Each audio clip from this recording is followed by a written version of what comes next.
Buenas noches a todos. Quería darles la bienvenida acá a nuestra casa, el Teatro de las Américas. Y qué linda convocatoria, creo, Realmente que yo creo que los que estamos acá estamos para acompañarte, para realmente disfrutar de esta lectura. Y bueno, muchas gracias a todos por estar acá y le voy a ceder acá la palabra también a Vidalia Sánchez, que es la propietaria y directora de Servilibro. Así que Vidalia.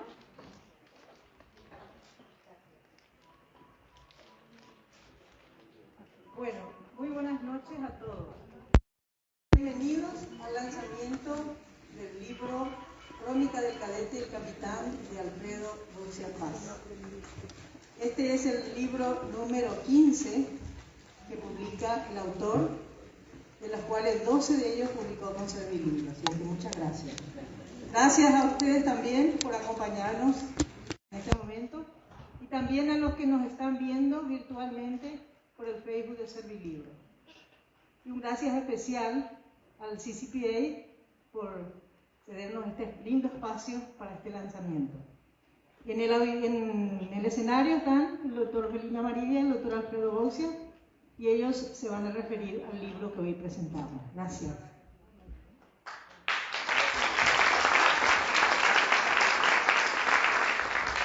Muy buenas noches a todos y todas. Gracias por estar aquí. Gracias también al Centro Cultural Paraguayo Americano por ofrecernos esta hermosa sala.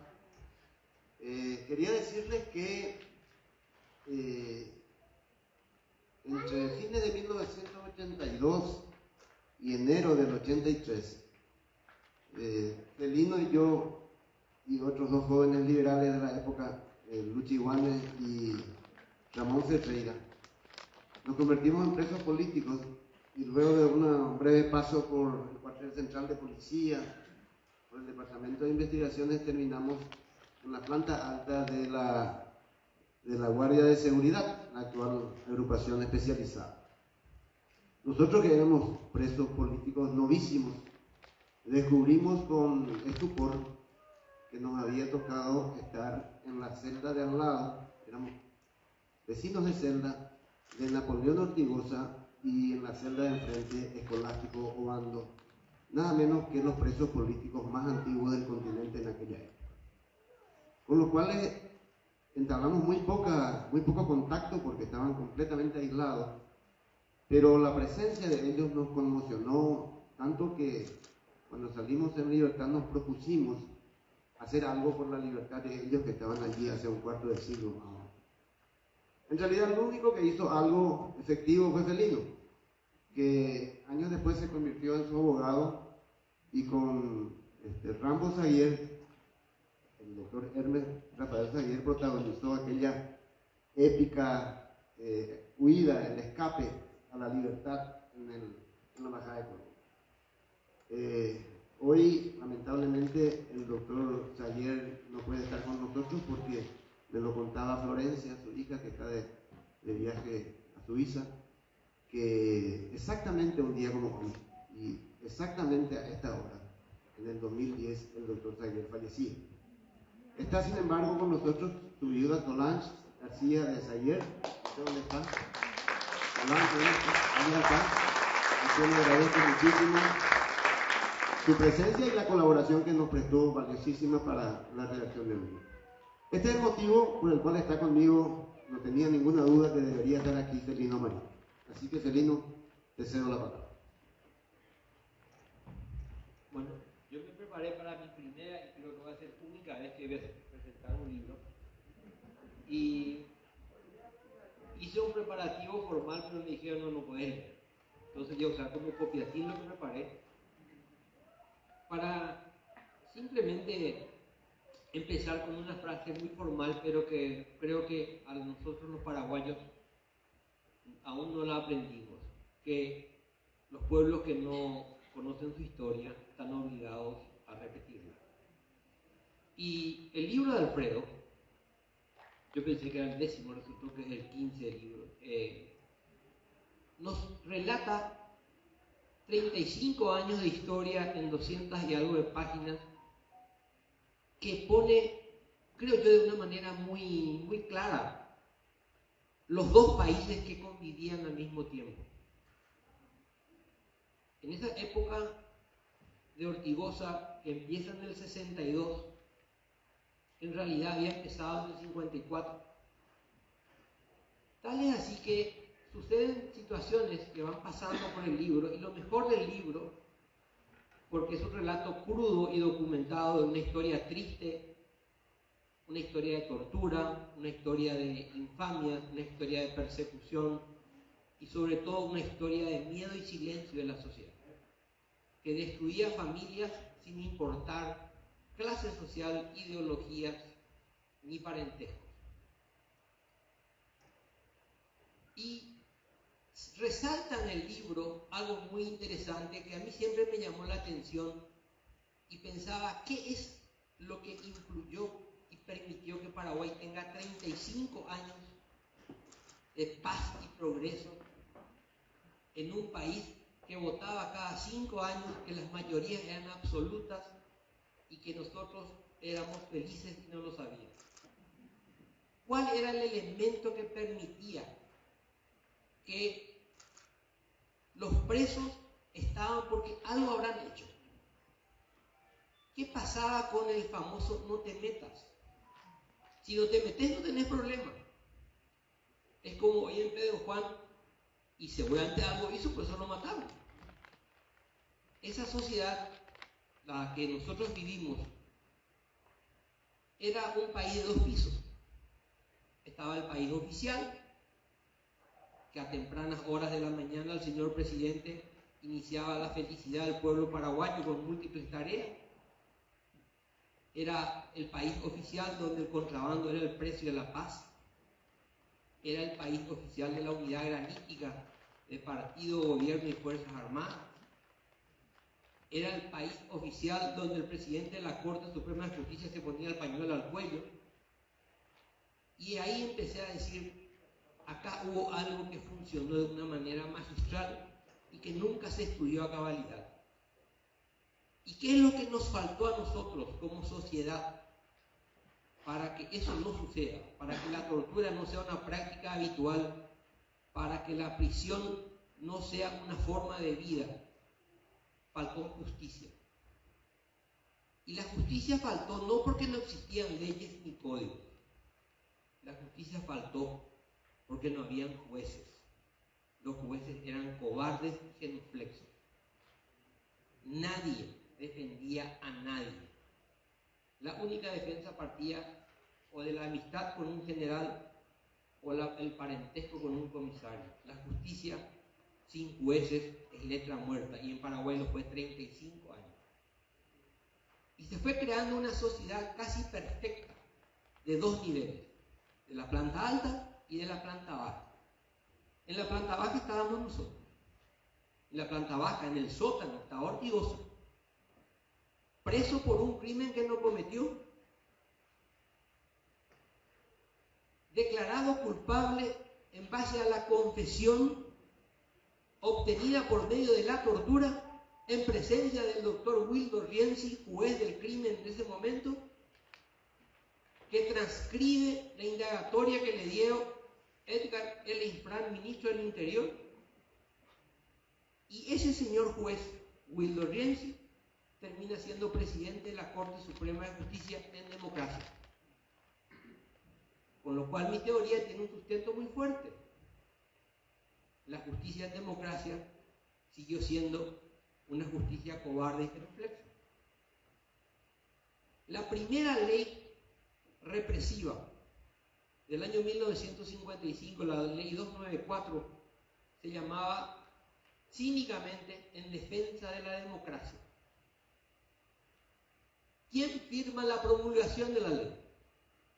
El dictador Alfredo Stroessner, presidente de la República del Golpe de Estado del 54, un año después la ley, y el profesor doctor Luis Martínez Miltos, una eminencia jurídica,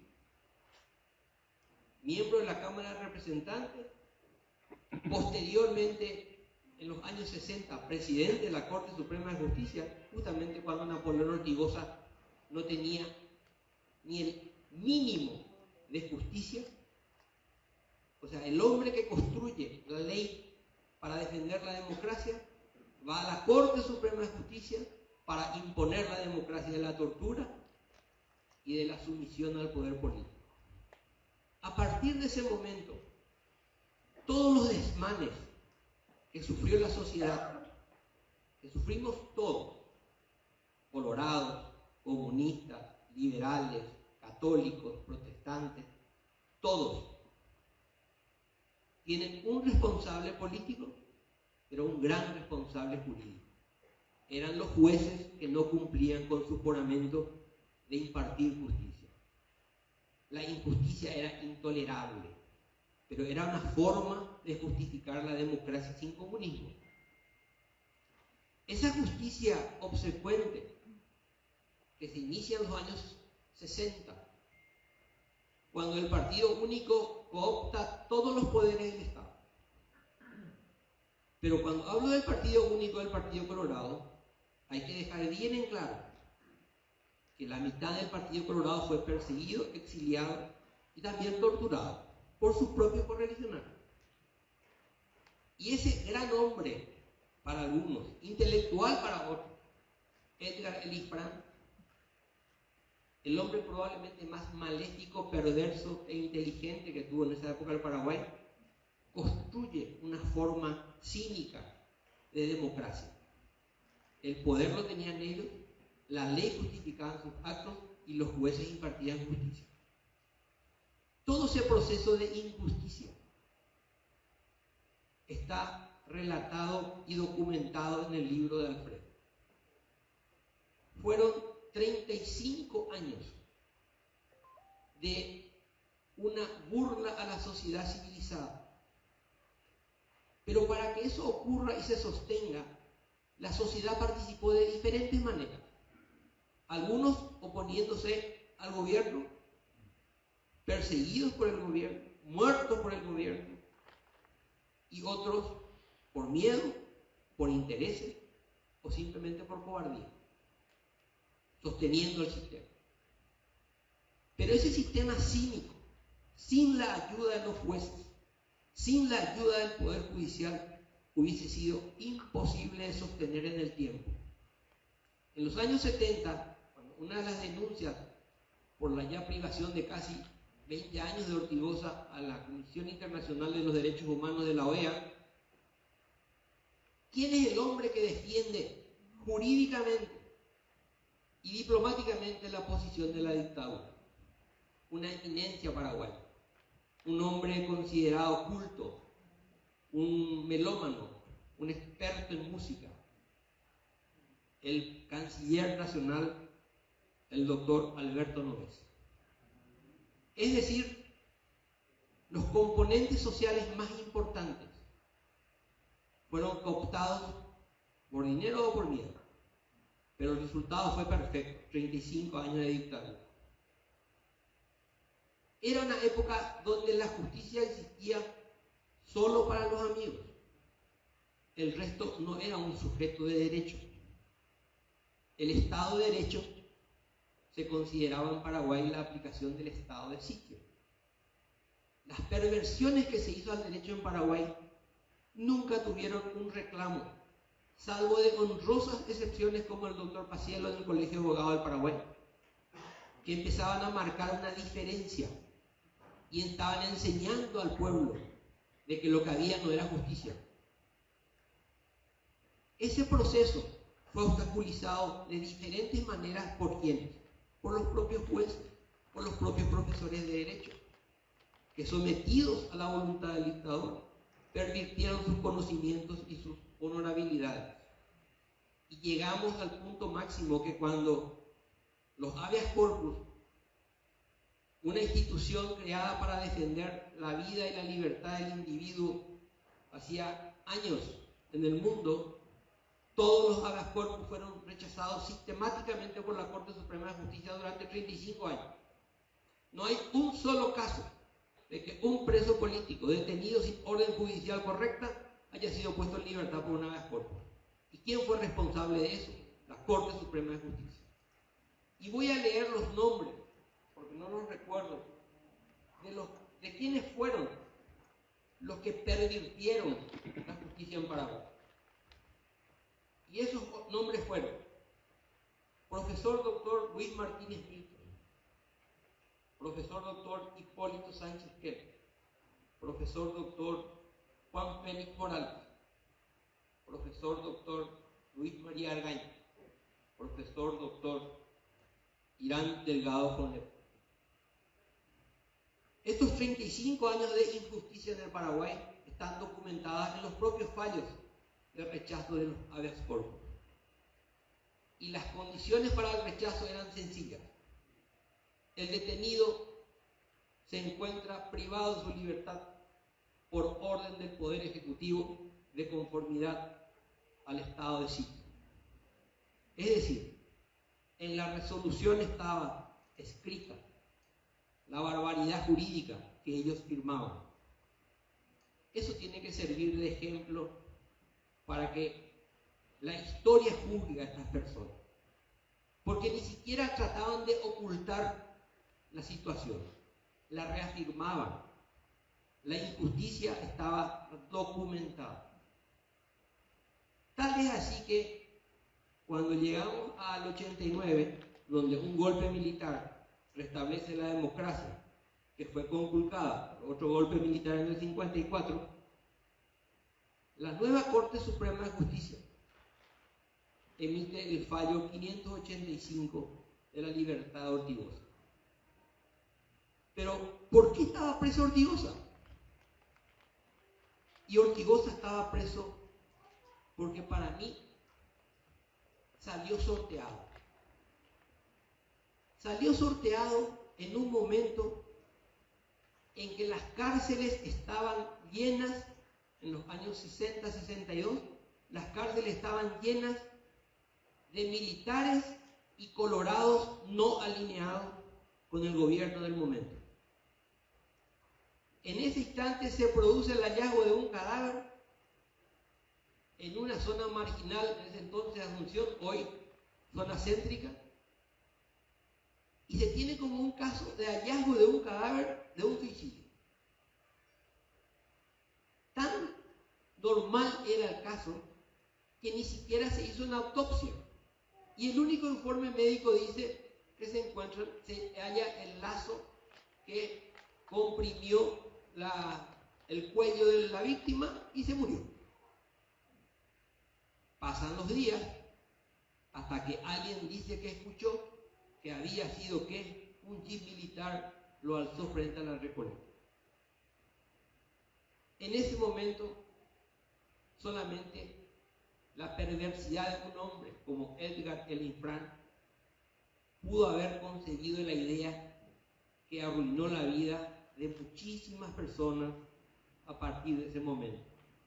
En una reunión en la Policía Nacional, ante miembros del Poder Judicial, miembros del gabinete del gobierno y la plana mayor de la policía, hace el famoso discurso donde él descubre una conspiración castrocomunista de la cual Ortigosa es partícipe, y empieza con una frase que luego encarna toda una radionovela que dice: el 8 de diciembre el cadete Benítez tuvo una cita con la muerte.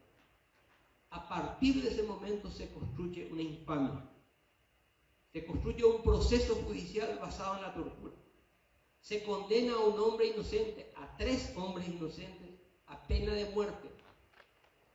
Se conmuta la pena de muerte a raíz de la intervención de un sacerdote de Radio Cáritas, Joseph Arqueta. Se conmuta primero a perpetuo y luego a 25 años. En ese momento del juicio primero ordinario, recuerden el nombre de Winston Ramsey, fue presidente de la Corte, en democracia. El abogado defensor, el doctor Alberto Varesini Closa, presenta todas las pruebas que demuestran que el capitán Ortigosa no estuvo en el lugar, no pudo haber sido el autor, ni podía haber sido ni siquiera cómplice.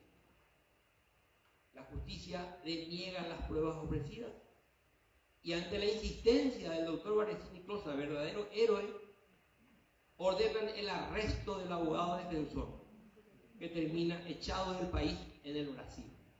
Esa era la justicia pronta y barata. Condenado el capitán Ortigosa, con el abogado exiliado en el Brasil, interviene el doctor Fernández Pérez, que sostuvo la teoría de que en Paraguay todos estamos en libertad condicional, porque dependía exclusivamente de la voluntad del Ejecutivo. Pero todos estos hechos ocurren en un proceso judicial. Hay expedientes, hay secretarios, hay fiscales, hay jueces, hay cámaras de apelaciones y Corte Suprema. La farsa era total. Estábamos ante una parodia que respondía a una necesidad política. Estábamos en lo que los fascistas llaman la razón del Estado.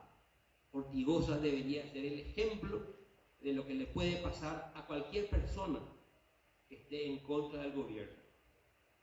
Pero lo más bueno del caso es que todos los que estaban presos, los camaradas de Ortigosa, toda la remesa de Ortigosa, aparte de ser colorados, la gran mayoría eran oficialistas. Pero había que imponer el miedo y lo lograron. Siguieron en el poder 35 años. Se fue Edgar Ifrán, viene Luis María Argaña. Prácticamente uno de los prohombres de la patria. Rechaza todos los habeas corpus planteados en defensa de los presos Ortigosa y Obando, a pesar de que ya habían cumplido la sentencia. Obando estuvo 7 años preso por encima de la sentencia. Obando, condenado en el 62 a 15 años, tenía que ser puesto en libertad en el año 1977. En el año 1982, después de nuestra breve estadía en la Guardia de Seguridad, me reúno con el doctor Miguel Abdón Zaguer y planteo la necesidad de hacer una presentación por Obando, teniendo en cuenta que ya cumplió la pena. El doctor Zaguer, Miguel Abdón Tito Zaguer, presenta la habeas corpus justamente cuando el doctor Argaña ingresa como presidente de la Corte.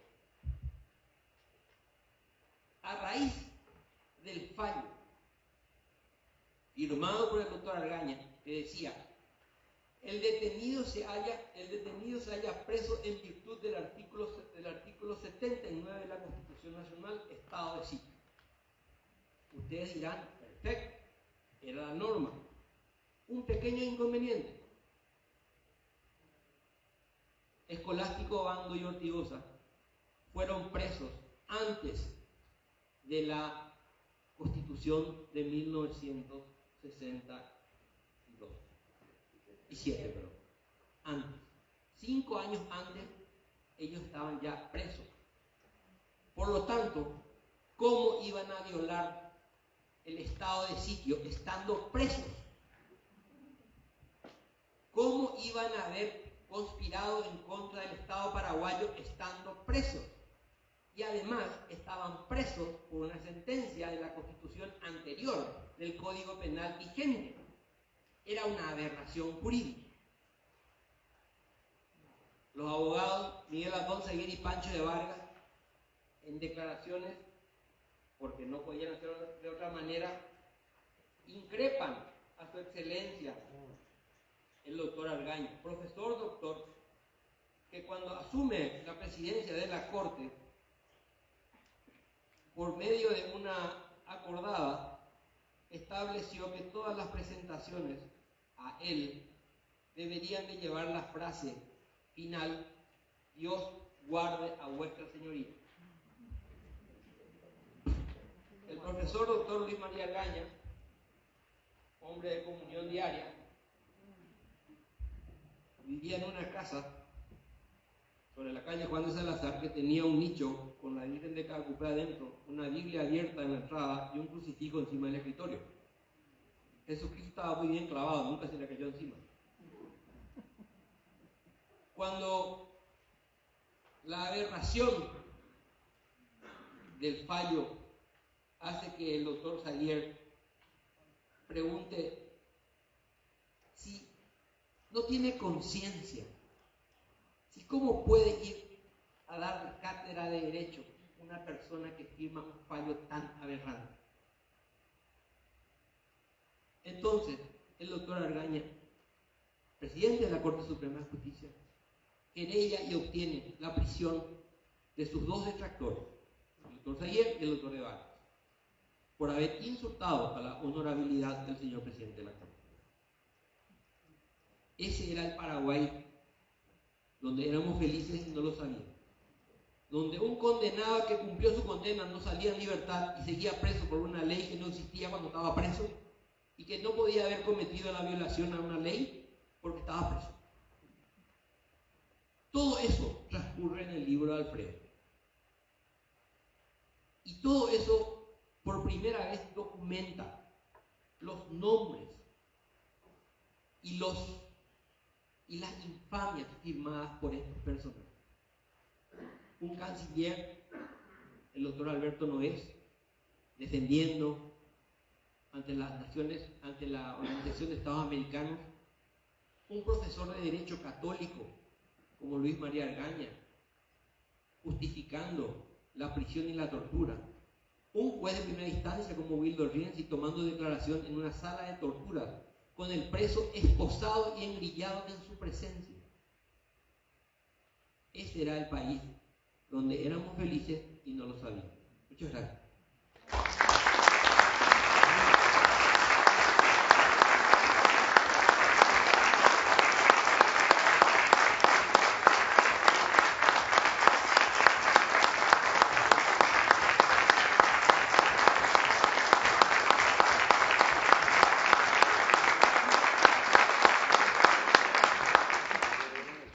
Gracias, Felipe. Esta historia, que como señaló Felino, comenzó en 1962, en realidad concluyó, si es que concluyó del todo, allá por el 2015, 2016, cuando los últimos presos derivados de este caso lograron cobrar su indemnización. Es decir, no es una historia que haya terminado con la libertad de Ortigosa y de Escolástico Bando, sino que tuvo una continuidad en la transición, con aspectos jurídicos interesantísimos, con algunos fallos históricos de la Corte y de jueces que empezaron a dibujar otra historia, anularon el juicio de Ortigosa, declararon la inocencia y decretaron que el Estado debía indemnizar a múltiples víctimas de esta supuesta conspiración. Pero tener todos los datos era una dificultad bastante apreciable, porque cuando uno se pone a ver qué se ha escrito sobre Ortigosa, encuentra varios libros. El más conocido de ellos, quizá alguno de ustedes todavía recuerde, es Memorias del Capitán Hilario Ortellado, otra de las víctimas que sufrió la prisión y el exilio por culpa de este caso. Luego hay testimonios, está el libro de la Comisión de Verdad y Justicia, hay varios libros sobre aspectos jurídicos del caso, pero en realidad no había nada escrito que relatara todo el caso, ¿verdad? Era fragmentario. Entonces lo apasionante de la investigación era juntar los pedazos de ese rompecabezas y con fotos viejas, investigaciones en hemeroteca, en el archivo del horror, el expediente, la entrevista con la gente que había participado en los radioteatros de aquella época, que eran pre-televisión y que tenían un auge gigantesco en la radio AM de Asunción a la siesta. El caso mereció un radioteatro muy exitoso. El lugar donde murió el cadete se convirtió en un oratorio, en donde el cadete se convirtió en una especie de santo milagrero y la gente iba a hacer promesas. Hasta ahora existe en la calle Molas López el oratorio cadete Benítez, o su cadete. En fin, había que recurrir a periódicos de la época, a la familia Benítez, que me ayudó mucho. El hijo Domingo lamentablemente falleció en el curso de esta investigación, pero la sobrina del cadete, Noelia, me ayudó muchísimo. Y luego me encontré, bueno, los propios teatreros de la época hicieron una gran campaña para vincularse entre ellos, tomar contacto y tratar de recordar quiénes eran los que, qué compañía representó y en qué radio salió aquello Radio Teatro. Fue muy interesante ver cómo pusieron tanto interés, y está contado en el libro, para reproducir aquello. Y finalmente estaba el expediente. El expediente, como ya dijo Felino, era un papelerío medio esotérico, porque uno sabía que todo era una ficción, pero allí estaba todo. Y yo necesitaba, de alguna manera, alguien que me diera alguna luz en esa cantidad de folios judiciales confusos que tenía en la computadora. Y entonces pensé en el doctor Alberto Varesini Closa, pero hacía años que yo no escuchaba nada de él, lo suponía más que octogenario, pero gracias a mi amiga Jenny Andrade y a su hija Mabel Varesini, ambas de Comecipar, me dijeron, no, si le podés llamar. Entonces le llamé al doctor Varesini, que se puso a mi disposición, pero teníamos un problema, que eso era mediados del 2020, en plena pandemia, y era absolutamente vedado entrevistarnos así, en ese momento en que había tantos muertos por día por el COVID. Entonces mis contactos con él fueron por escrito. Yo me llevaba hasta su casa en la calle Colón y le dejaba una especie de formulario con preguntas, y él me decía, bueno, voy a ver si puedo responder, reja de por medio. Y así le dejé las primeras 6 o 7 preguntas con pocas esperanzas de recibir respuesta. Pero quiero, con el permiso del doctor Varesini, compartir una carta que recibí, o sea, que me dijo, venga a buscar el 5 de julio del 2020. Dice así: estimado doctor Alfredo Gómez, terminé de contestar las preguntas que usted me hizo por escrito y adjunto le devuelvo las respuestas también por escrito en 5 hojas tamaño carta. Espero que los datos que le voy a dar le sean útiles para su trabajo sobre el caso Ortigosa. La verdad que no era solamente respuesta, era una cosa muy prolija y llena de sugerencias. Investigue también esto, vea tal otra cosa. Igualmente, en una bolsa de lona con el logo de la cooperativa universitaria, le doy en préstamo los siguientes libros. 1. El caso Ortigosa por Hilario Ortellado. 2. El sello del sepulcro por Juan Bautista González Flores. 3. La edad de oro de la justicia paraguaya por César Báez Samaniego. 4. Dictámenes y fallos judiciales de trascendencia histórica en el Paraguay por Miguel Ángel Pangracio. Espero que lo ayuden en la investigación. Les ruego que lo trate con cariño y me lo devuelva lo antes posible, sin sacar los señaladores de su lugar.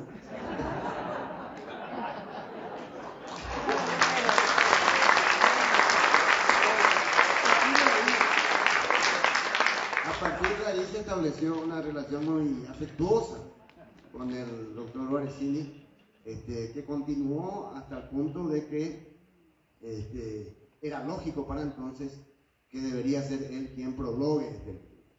El prólogo es una obra hermosa que me anunciaron hoy, va a ser publicada en el suplemento cultural del diario Última Hora en los próximos días. Y el doctor Alberto Varesini Closa está con nosotros aquí, así que me gustaría, doctor, que se pare y nos diga alguna palabra.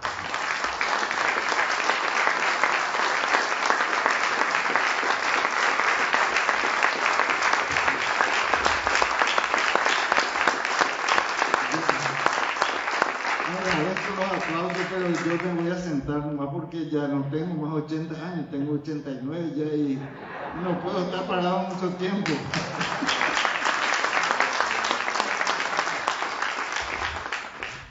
El doctor Bocha y Felino, me encantó el libro del doctor Bocha porque a mí me pone como el lindo, el bueno de la película en medio de todos los y Felino me trató de héroe. al final de cuentas yo voy a creer que algo así me ocurre en la vida. Pero les voy a decir una cosa. El libro de Alfredo está basado exclusivamente en los hechos tal como ocurrieron. Y el lector seguramente se va a dar cuenta porque hasta los mínimos detalles están referidos a lo que pasó en el juicio, a lo que consta en las actas del proceso. Un proceso que por demás está a decir fue una payasada o una farsa, si se quiere. De cualquier manera, este proceso a mí me dio mucho prestigio.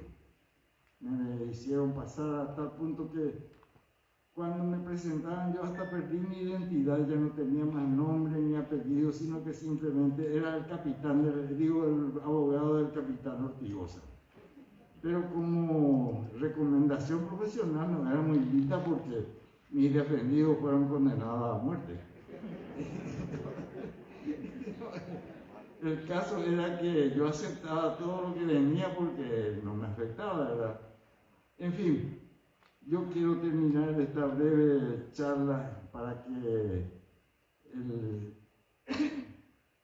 la fiesta acá continúe y agradezco muy especialmente a Felino y al doctor Bocia por todo lo que hicieron con la presentación y la redacción de esta hermosa obra. Y también recordar un poco a los que ya no están y que pedirle al Señor que descansen en paz, como Ramos ayer, el cadete que fue el primero en morir, Ortigosa que murió después, Obando también que ha fallecido, y en fin, tanta gente que sufrió por culpa de esta desgraciada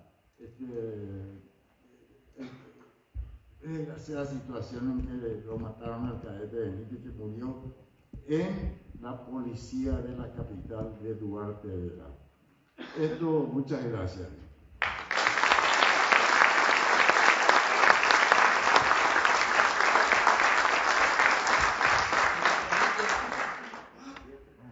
Si me permiten, quiero leerles 3 frases que están en el libro del doctor Varesini. Estaba harto de tanta injusticia e incompetencia del juez y del fiscal. Eso le costó la prisión. Le dice al juez, su función no era impartir justicia, sino dar visos de legalidad a la trampolla. Preso. Y al final, lo mío fue un accidente de trabajo, lo de Ortigosa fue una tragedia. Esa era la realidad nuestra. Y no había encontrado, y ahora por eso les pido disculpas, la frase de Pancho y de Tito. ¿Cómo puede un profesor universitario, un padre de familia, conciliar el sueño? ¿Cómo hace para mirar a la cara a sus hijos, a sus alumnos, para ir al templo a orar? El índice de la historia y del pueblo lo señalará durante todo el tiempo que vivan y aún después de muertos. Pero hay algo que no podrán hacer jamás, y ese algo es limpiarse y cambiar el juicio que el pueblo tiene de ellos. Algún día, sus mismos hijos, Dios y la patria les pedirá cuenta por lo que han dejado de hacer. Lamentablemente, hoy, muchos de ellos siguen estando entre nosotros con la misma osadía que tenían en su momento de poder. Gracias.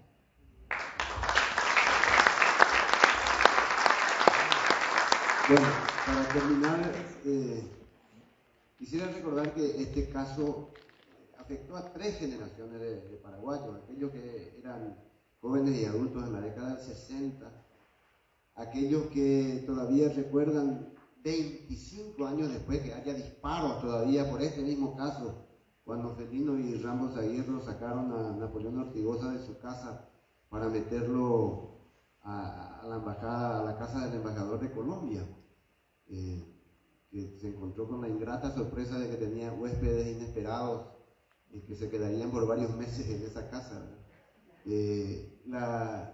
La libertad, su confinamiento en la pensión Rubencito, donde lo volví a ver al capitán en 1987 en Santaní, su exilio en España, su recuperación psicológica, la lucha judicial, todo eso requirió el apoyo de muchísima gente que colaboró con ideas, con recuerdos, con fuentes, con citas, a quienes muchísimos de ellos están presentes en esta noche. No los voy a citar a todos porque figuran en la parte final del libro, en las notas finales, donde agradezco la participación de todos los que me ayudaron. De todos modos, a todos ustedes que están presentes esta noche, también quiero agradecerles. Es siempre reconfortante que ver que el nacimiento de un libro sea acompañado por tantos amigos y amigas. Así que a todos, muchísimas gracias, y los invito a que Vidalia les muestre dónde están los vinos de la casa. Muchas gracias.